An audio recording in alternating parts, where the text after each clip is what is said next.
Japan, a country steeped in ancient traditions and folklore, is home to some of the creepiest and most mysterious summoning rituals out there. These rituals, woven deep into the culture, offer those brave enough to participate a thrill, but to those unaware of the risk that is often underestimated. Take Kokkuri San, for example. It's like the Japanese Ouija board, where people communicate with a fox spirit. Then there's Hitorikakurenbo, one-man hide-and-seek, where you play hide-and-seek with a possessed doll. Yeah, you heard that right. And I think I'm going to introduce you to a new one I haven't seen covered all that much in English. These rituals don't just bring in spirits. They bring a serious sense of dread, paranoia, and sometimes real danger. Wait till you hear all of these. I can't wait to share them with you. A lot of people try these rituals for fun, a dare perhaps, or to connect with the supernatural, only to end up facing terrifying consequences. These aren't just games. They're invitations to something way beyond our understanding. And once that door's open, who knows what might come through. If you're as into the paranormal as I am, come join me as we delve into these rituals, sharing their histories, the experiences of the brave or crazy enough to try them, and the chilling results. Subscribe now to discover the true horrors lurking in Japanese folklore, and just remember, curiosity might be the first step to your own nightmare. Do not try any of these at home.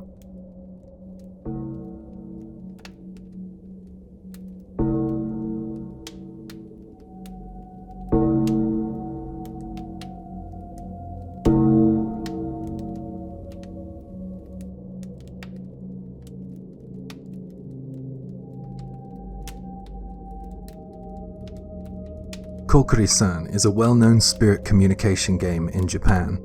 Much like the Ouija board, it first gained popularity in the 1970s and remains a favorite among students, especially in schools and universities. What does Kokkuri San mean? The word kokkuri has two meanings. On one hand, it refers to the act of nodding or bobbing your head. However, the kanji characters used to write kokkuri have a different significance. Ko stands for fox. Ku represents a dog, in this case a tengu, a mythical creature. Ri refers to tanuki, a Japanese raccoon dog. These three characters are known in Japanese folklore as tricksters, which gives the game its mysterious and slightly mischievous reputation.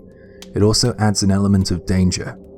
Kokkuri San is a game where participants attempt to communicate with spirits, asking questions about the future, romance, or anything else on their minds. Here's how you can play. What you'll need: a sheet of white paper, a pen, a 10-yen coin. Prepare the paper, write the words yes and no on the paper. Draw a tori gate, a traditional gate found at a Shinto shrine. In the center, below the tori gate, write out the Japanese alphabet, hiragana, and numbers from 0 to 9. Gather your participants. You need at least 2 people to play. Sit together around the paper directly opposite each other. Prepare the room. Some say it helps to leave a window open slightly. This allows the spirit to enter the room.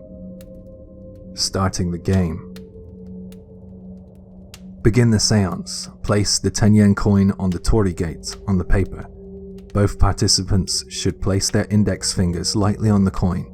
Say together, Kokkuri San, Kokkuri San, please come and join us. Ask questions. If the coin moves to yes, it means that the spirit has arrived, and you can start asking questions. The coin will move across the paper to spell out answers, similar to how an Ouija board works. Ending the game. Closing the seance. When you're done, ask the spirit to go back to the gate by saying, please go back to the gate. Wait for the coin to move back to the tori gate. Then say, Kokkuri San, please leave us and return. Ensure the spirit leaves. The coin should move to the yes area to confirm that the spirit has left. If it doesn't, keep politely asking until it does. Thank the spirit. Always thank Kokkuri San for communicating with you before ending the game. It's important. Stay calm. Here's a few important tips. Stay calm and take the game seriously. Kokkuri San is not a game to be taken lightly. Don't lift your finger off the coin until the spirit has agreed to leave, or you might have trouble ending the session. Like an Ouija board, you don't want to end the session in the wrong way. While the game is meant for fun and to predict the future, it has been said that it can lead to strange occurrences like physical sickness, hauntings, or even trips to the hospital. What might happen? As I mentioned, the game's original purpose is to predict the future, but many believe it can have real effects on the participants, with lots of players reporting mysterious phenomena, physical symptoms, and other spooky experiences after playing Kokkuri San. So while it's a game, approach it with respect and maybe a little bit of caution.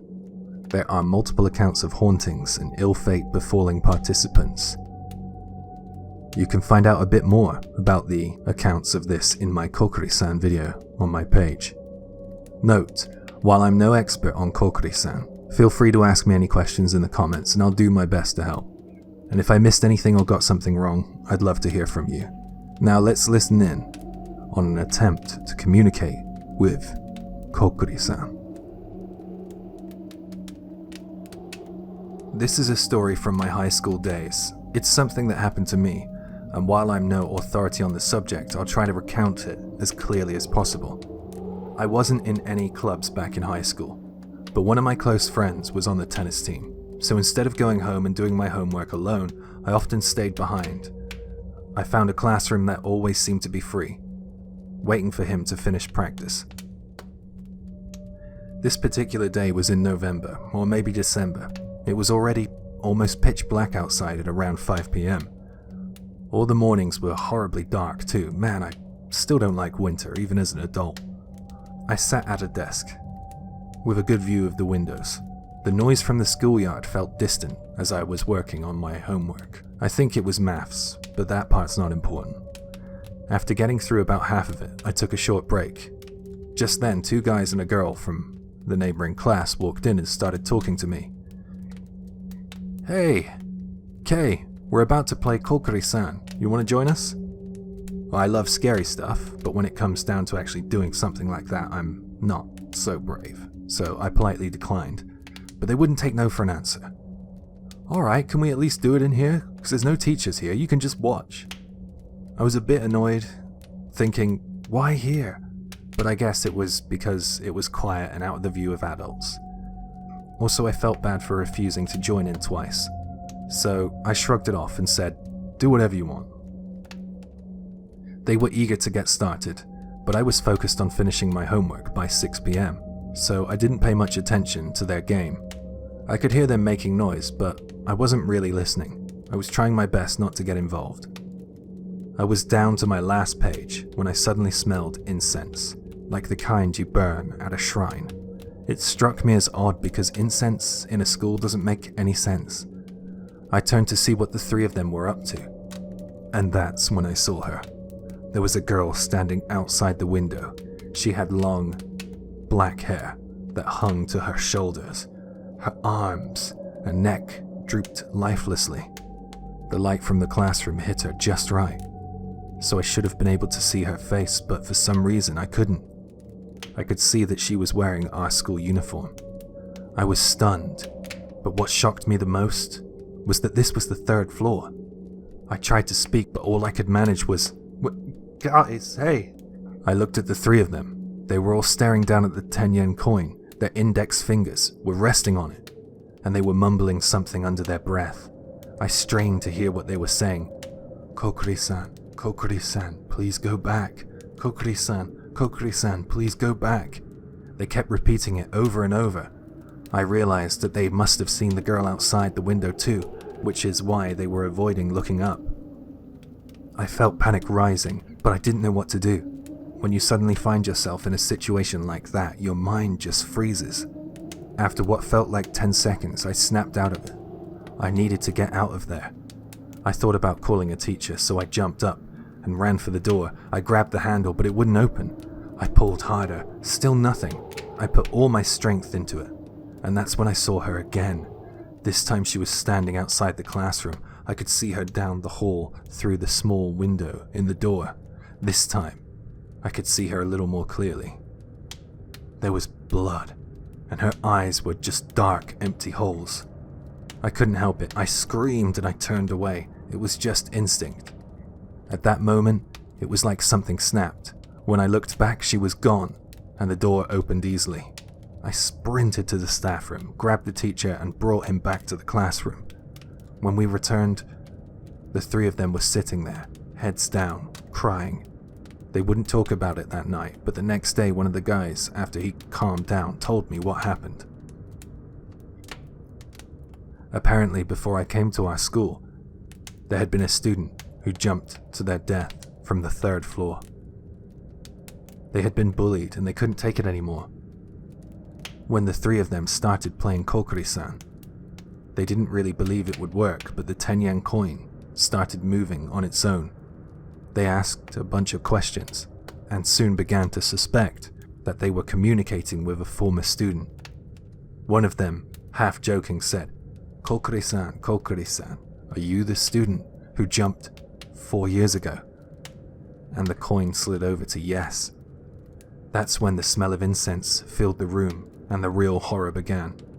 I always knew Kokkuri San was a form of spirit summoning, but I never thought that something like that could actually happen. It's not something that I ever want to experience again. So yeah, if you ever decide to play Kokkuri San, be careful.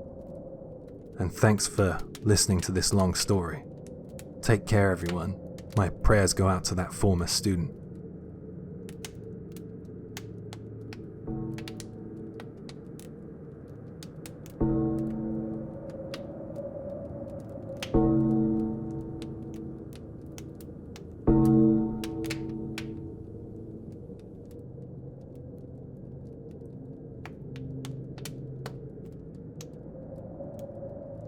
Hi, Jay here.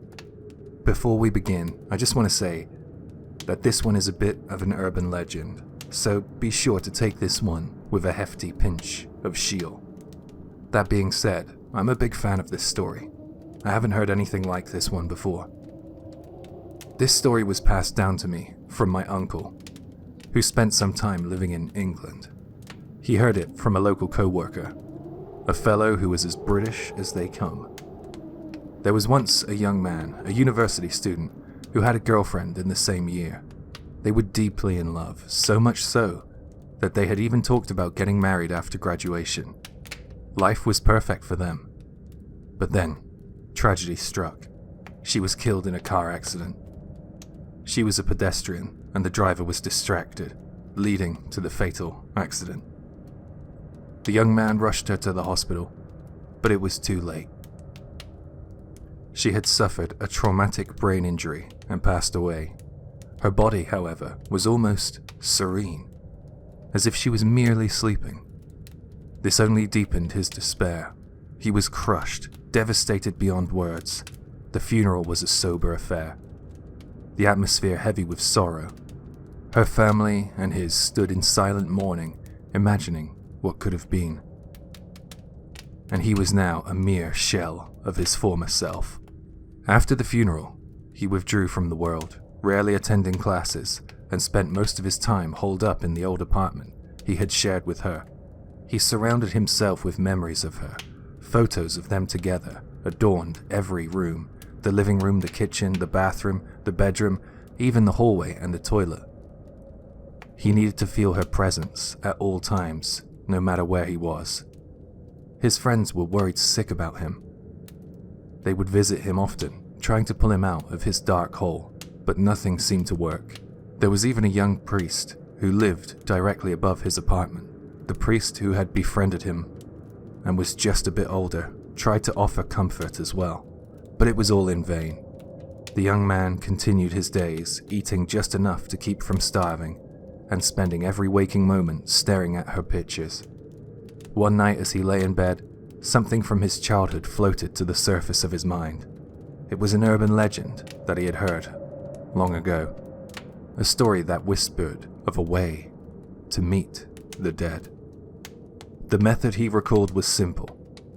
The best time is around 2 a.m. First, focus on the person you wish to meet. If you had something that belonged to them, it's even better. Leave the front gate open to your home or door, but make sure every internal door and window is closed and securely locked. You don't want to leave the front door open. You want the door outside of the building that's open. I hope that makes sense. Hold an item close to your chest, light a single candle, and turn off all the lights. Then, lie in bed and close your eyes. Imagine the dead person slowly rising from their grave. Picture them as they were in life, beautiful and whole. Envision them walking slowly but surely towards your home. Step by step, they move closer and closer. They pass through the gate and stand in front of your door. This is where the imagination stops. But there is one crucial rule. No matter what happens, no matter what the dead say, you must never, ever let them into your home. You could only speak through the door, as heartbreaking as that might be. The young man thought about this vague memory, and he wanted to see her again, even if it was just a silly superstition. Maybe, just maybe, it could bring him closure. Even if it was his imagination, he figured it might have a therapeutic effect on him, helping him cope with his overwhelming grief. So he decided to try it. It was just before 2 a.m.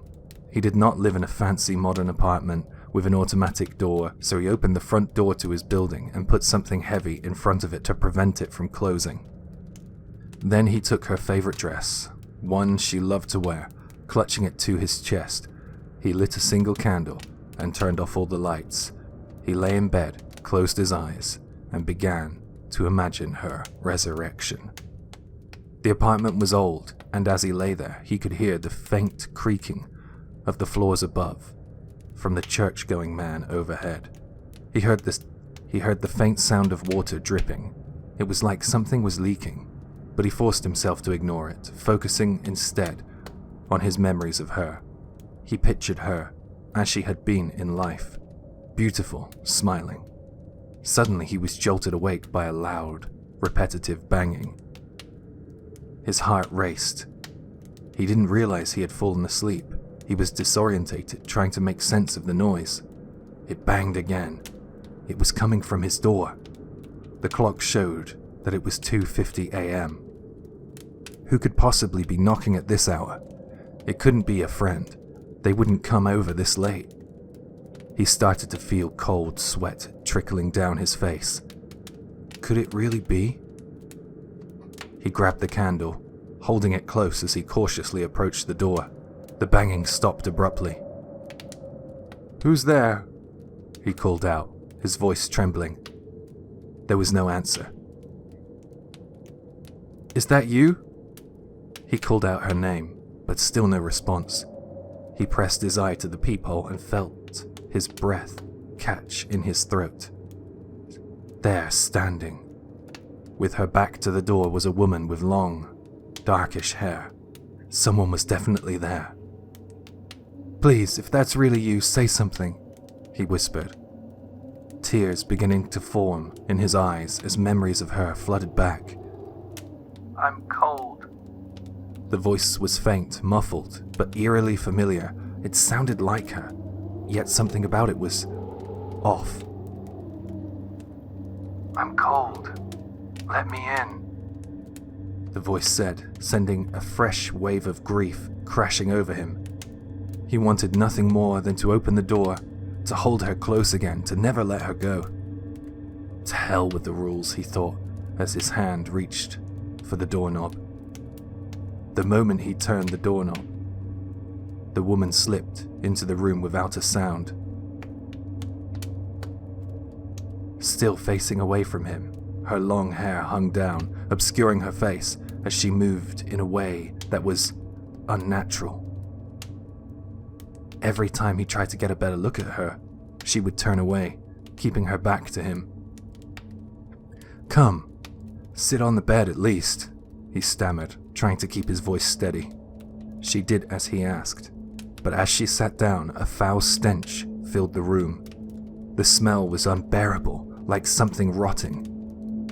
And where she walked, the floor was covered in what looked like mud, leaving filthy tracks behind her. But it had to be her. He needed it to be her. He made some tea to warm her up, trying to ignore the overwhelming smell, and he brought it to her. He sat beside her, the candle flickering between them. He talked and talked and talked. He poured out everything he had bottled up inside since she died. How he regretted not protecting her, how much he had missed her, the memories that they had shared. For an hour, maybe more, he kept talking. All the while she sat there, head down, not saying a word. When the candle finally burned out, he reached for a new one, lighting it with a trembling hand. The new light cast fresh shadows over the room. And that's when he noticed something. On her right shoulder, just visible beneath the dress, was a tattoo of a snake. His breath caught in his throat. She had never had a tattoo. He looked down at her feet and saw another tattoo on her ankle. A heart pierced by an arrow. And her hair, it was more like brunette, but she had always been a darkish blonde. A chill ran through him, cold as death. Who was this? He reached for the light switch, but before he could flip it on, the woman shot up from the bed with terrifying speed, grabbing his arm with a grip like iron. The stench hit him at full force, so strong that he almost gagged. She slowly raised her hand, and in the flickering candlelight, he saw a face that was not hers. It was horribly disfigured. The center of the face was caved in and the eyes pushed unnaturally close. The upper lip was torn, exposing raw gums and teeth, and the tongue hung grotesquely from her mouth. He screamed, the sound tearing from his throat as she tightened her grip. She began to mutter something in a language he couldn't understand, not English. It sounded like the dialect he had heard in London's Chinatown. No, it couldn't be. He remembered now. The driver who had killed her had been a Chinese woman. The driver had died instantly as well. Could this be her? Was this the woman who had taken his love from him? Was she here to kill him too? The woman's mouth opened wider and wider, far beyond what should have been possible. And just as she was about to close her jaws around him, a deafening crash echoed through the apartment. It was like thunder or an explosion. The ceiling above had collapsed, sending a torrent of water pouring into the room. The woman looked up, distracted, and the young man seized the moment, stumbling backwards. The ceiling continued to cave in, and debris rained down. The woman let out a single guttural cry before being buried under the rubble and the flood of water. The collapse was localized, only affecting a part of the ceiling, but as the young man stood there shaking, he saw a familiar figure looking down through the hole. A young priest in his nightclothes, staring at him in shock. The apartment complex was soon swarming with firefighters, police, and curious neighbors, all roused by the commotion. The investigation revealed that the floor above had rotted away, causing the bathtub and everything around it to collapse. It had been filled with holy water. The priest explained that he bathed in it once a month. The officials were puzzled. Yes, there had been decay, but nothing that could have caused such a sudden, catastrophic collapse. The young man, of course, never mentioned the woman to anyone. The rescuers found nothing under the rubble except some blood-stained, mud-like substance. There was one more thing that he noticed afterwards. All the pictures of her, his lost lover, that had been scattered throughout his apartment, were now gathered in the bedroom, arranged in a circle around the bed. And when the young man looked out at the crowd of onlookers outside, he could have sworn he saw her, his beloved, smiling at him from the edge of the crowd.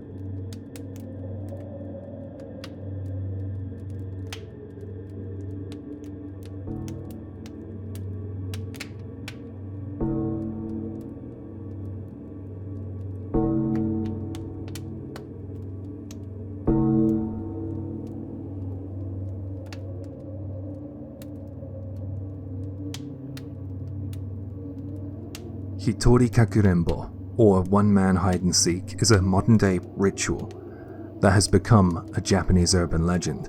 It blends the game of hide-and-seek with the unsettling practice of spirit summoning. Unlike a traditional Ouija board session, where participants attempt to communicate with spirits through a planchette on a letterboard, when you play Hitorikakurenbo, you are inviting a spirit to possess a doll, with which you play a lonely game of hide-and-seek. Though it may seem like a harmless game on the surface, it is anything but. It is said to be far more dangerous than other spirit summoning rituals. This ritual is not one to be taken lightly. It's become notorious for its potential to invoke malevolent spirits, causing a variety of supernatural phenomenon that can leave participants deeply shaken, if not outright terrified. The premise is deceptively simple, but terrifying. You bring a spirit into a doll and then engage in a game of hide-and-seek with it, knowing full well that what you've invited into your home might not have the most innocent intentions. The origins of Hitorikakurenbo are somewhat murky, with the first recorded mentions appearing in online forums around the mid-2000s. While some believe that the game may have been played earlier in more secluded circles, it wasn't until the rise of the internet and online forums like 2chan, now 5chan, that the game gained widespread attention. By 2007, detailed instructions and spine-chilling anecdotes were being shared across the internet, especially on Japanese websites dedicated to the paranormal. The game quickly gained a reputation as one of the most dangerous urban legends, inspiring countless discussions, blog posts, and even horror films. The ritual became particularly popular in Japan's Kansai and Shikoku regions, where tales of haunted dolls and rituals have long been a part of the local folklore. However, the appeal of Hitorikakurenbo soon spread beyond those regions. Fueled by the anonymity and reach of the internet, people across Japan and even across the world began to try their hand at this sinister game, sharing their experiences online in detailed, often terrifying accounts.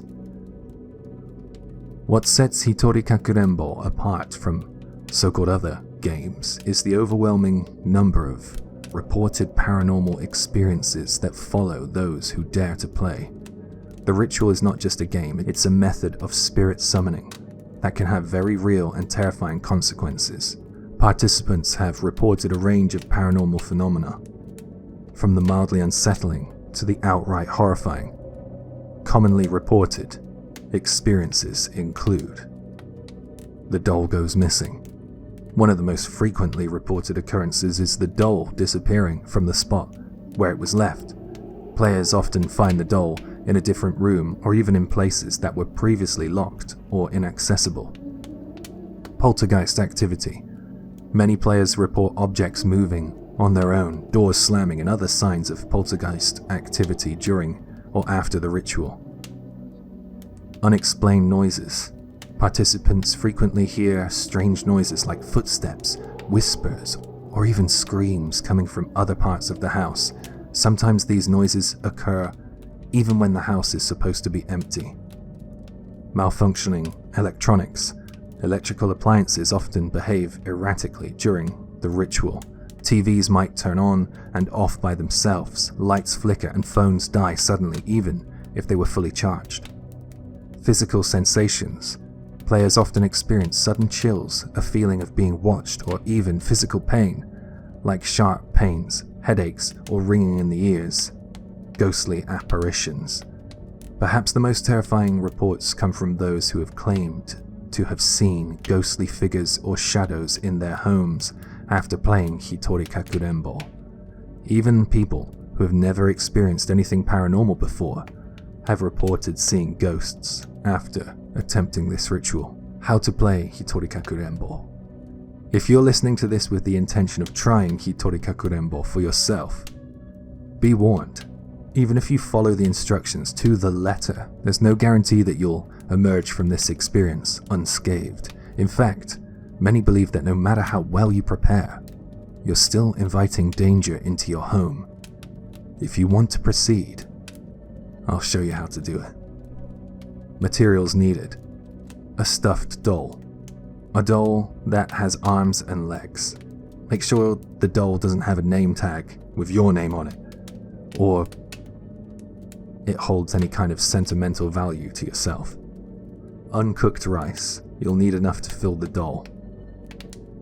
Some say fill the doll completely, others say put, some in. A needle and red thread. The red thread represents blood, a critical element in inviting this spirit into the doll. A sharp object, a knife, a box cutter, or scissors will do. A cup of salt water. Salt is believed to purify and ward off evil spirits. Nail clippers. If you choose to add your own nail clippings to the doll, this is optional, but believed to increase the likelihood of paranormal activity. Preparations before starting. Choose your doll. This is a critical step I touched on just a moment ago. Do not use a doll that has your name or a doll that is personally significant to you. Choose some doll that you have zero attachment to. Open the doll. Using the sharp object, cut open the doll and remove its stuffing. The rice symbolizes the doll's internal organs. You can also add your nails, hair, or blood, but be warned, as I mentioned, it increases the likelihood of paranormal activity. Sew the doll back up. Use the red thread to sew the doll shut, and then wrap the remaining thread around the doll tightly. Prepare the bathtub. Fill your bath with water. Now pick a hiding spot. Choose a place where you can hide. Like a closet or under the bed, place the cup of salt water in your hiding spot. Now you should be ready to start the summoning ritual. Here's the step-by-step instructions of what to do next. Start at 3 a.m. This is considered the witching hour, a time where the veil between our world and the spirit world is said to be the thinnest. Make sure everything is prepared by this time. Assign roles. Stand in front of the doll and say, "You're it." The first one to be it, like you were playing hide and seek, right? The first one to be it is your name. So you'd say, J is it, J is it, J is it. 3 times you say that. And then you place the doll in the bathtub. Leave it there submerged in water. Turn off all the lights except for the TV, which should be left on. Preferably tuned to a static station. I know that's kind of hard nowadays. Count to 10. Close your eyes and count slowly. Find the doll. Go back to the bathroom. Take a sharp object and say, "I found you," and the doll's name. You can call the doll something. And then stab the doll. Now switch roles and say, "Now you're it," doll's name. And then place the doll back in the bathtub. Hide. Quickly hide in your pre-selected spot, taking the cup of salt water with you. You must make sure that you remain silent. How to end Hitorikakurenbo. This game should not last more than 1 to 2 hours. To end the ritual, follow these steps carefully. Salt water in the mouth. Take the cup of salt water and hold some in your mouth. Do not swallow it. Find the doll. Leave your hiding spot and search for the doll. Do not speak or swallow the salt water until the ritual is completely over. Purify the doll. Once you've found the doll, pour the remaining salt water over it and then spit the salt water in your mouth onto the doll. End the game by saying, "I win," 3 times. This is supposed to end the ritual and release the spirit. Hitorikakurenbo is not a game for the faint-hearted or the unprepared. There are strict rules and precautions that must be followed. Follow the steps exactly. Deviating from the instructions can result in unintended and dangerous consequences. Consider the time limit. Never play the game for more than 2 hours. Prolonging the ritual increases the risk of permanent spiritual attachment. Don't quit halfway. Once you start, you must finish the game. Abandoning it midway could leave the spirit lingering in your home.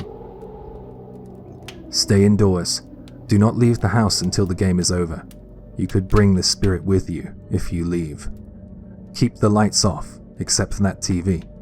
All the lights should remain off throughout the game. Be silent when you're hiding. You must be absolutely silent.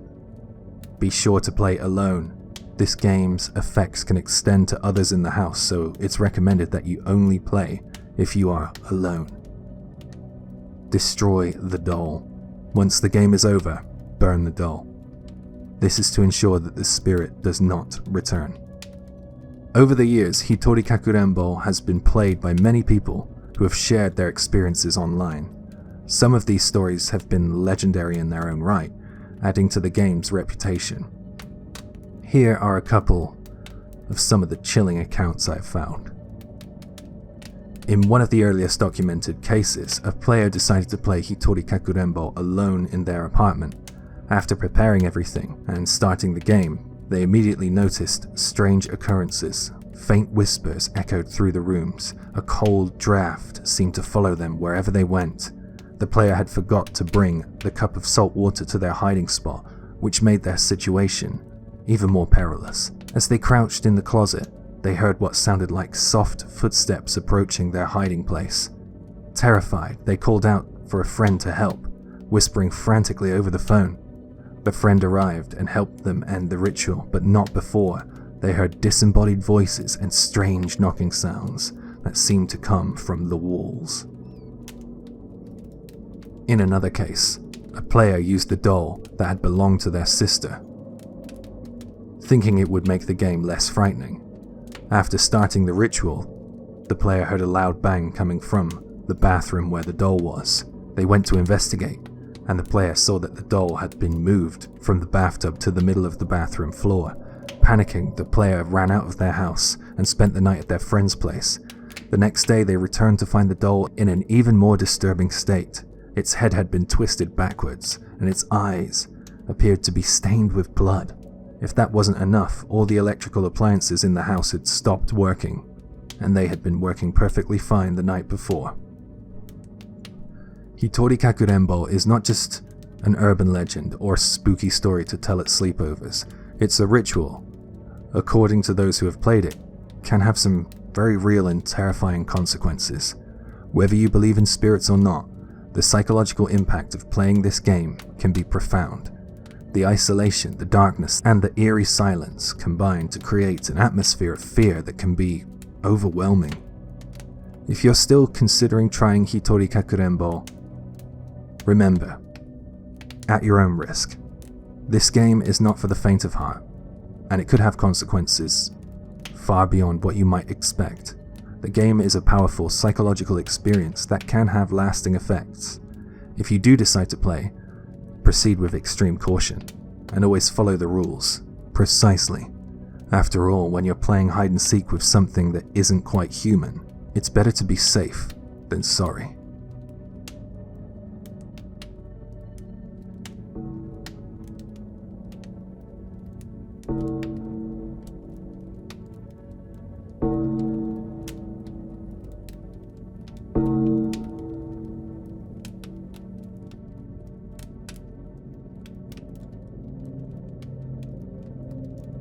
How to play the Japanese game Angel-sama. Angel-sama is a Japanese supernatural game similar to Kokkuri San or an Ouija board. It's believed to summon a spirit to answer questions. Please be aware that there are differences in how to play this game from prefecture to prefecture, but here's the way that seems the most universal that I've found online. I'm also going to link a cool little video for this one if you want to hear a native describe this game. Anyways, first let's outline the materials needed.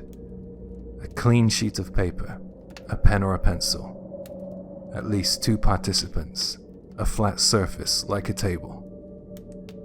Preparation. Draw the grid. Draw a huge heart shape on a piece of paper. Write the full hiragana alphabet inside the heart, leaving a gap in the center.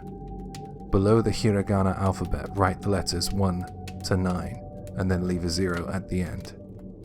In the gap that you have left in the middle, write the words yes and no. It's in English in my example, but I have seen other examples using Japanese equivalents.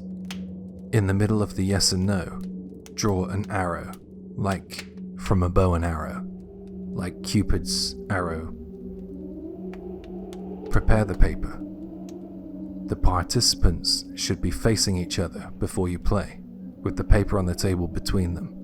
Each person places one hand on the pen or pencil. In the center, you begin with the pencil touching the tip of the arrow, keeping the paper flat on the table.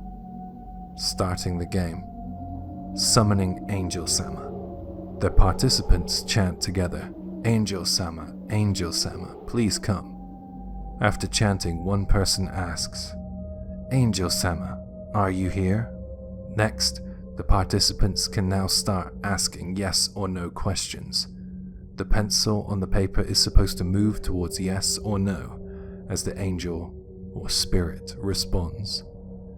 Participants should keep their hands lightly on the pencil, allowing it to move freely. Ending the game.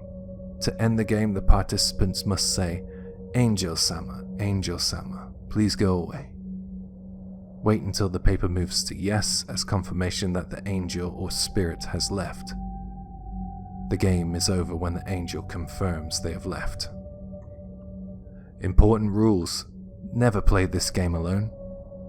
Always close the game properly by asking Angel Sama to leave. Do not mock or disrespect the spirit during the game.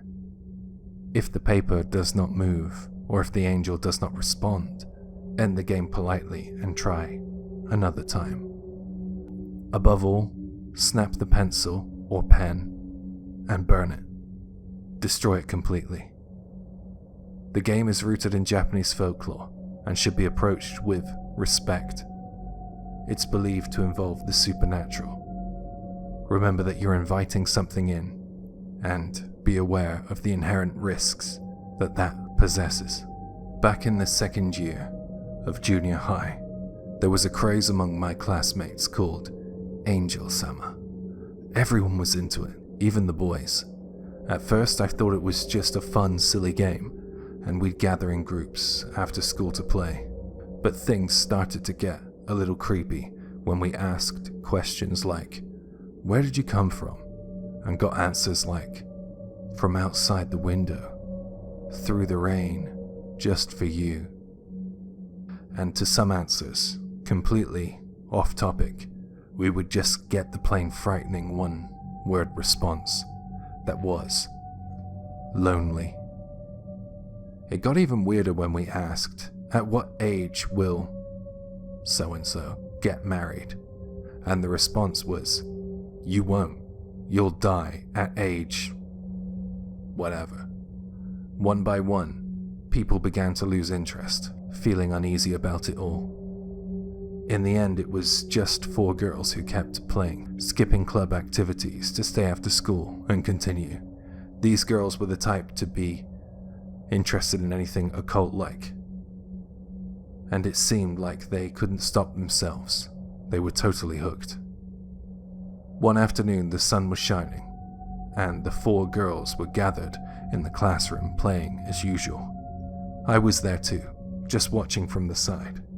Suddenly, one of the girls asked a question that must have angered Angel Sama, because the answer came back, I will not forgive you. The pen they were using started spinning in circles, and the girls began to cry, we can't let go, we can't let go. Just then, out of nowhere, thunder rumbled, and despite the clear sky, it started to pour. The pen kept moving, scribbling wildly across the piece of paper, spelling out, I won't let you leave, and I'll kill you. The rain hammered down harder and harder, as the girls continued to apologize, crying, we're sorry, we're sorry. They kept at it for what felt like hours, but in reality it was only a few minutes. Finally, the pen stopped, and the words, did you understand, appeared on the paper. As soon as those words were written, the rain stopped abruptly. The girls bolted out of the classroom, terrified. After that day, strange things started happening at the school. A teacher died suddenly, and a student jumped from the school roof. During the school festival, a ghost was spotted during one of the performances. and everyone, including the teachers, witnessed it. It caused a huge panic. Then things got worse for the girls who had been playing Angel Sama. One of their houses caught fire, and no one could figure out how it started. Another girl's family completely fell apart. They just scattered. The third girl stopped coming to school altogether. As for the fourth girl, it was as if she never existed. No one could even remember her. Our school is right next to a shrine that is mentioned often in local history books. The shrine was supposedly built to appease a spirit that had been causing harm to people in the area. Maybe that had something to do with all the strange things that happened. I can't be sure, but it seems like it could be connected. One more thing happened that still gives me the chills after that terrifying day when Angel Sama got angry. I was hurrying home when a girl from my class, someone I was pretty close with, called out to me. I turned around as she yelled, "I wish you would just die." I was stunned. The next day, I asked her why she said that, but she had no memory of it at all. To this day, I still have no idea of what that was about, but thinking back on it still scares me. It just goes to show, you never know what you're inviting in when you open up the doors of communication with the spirit world.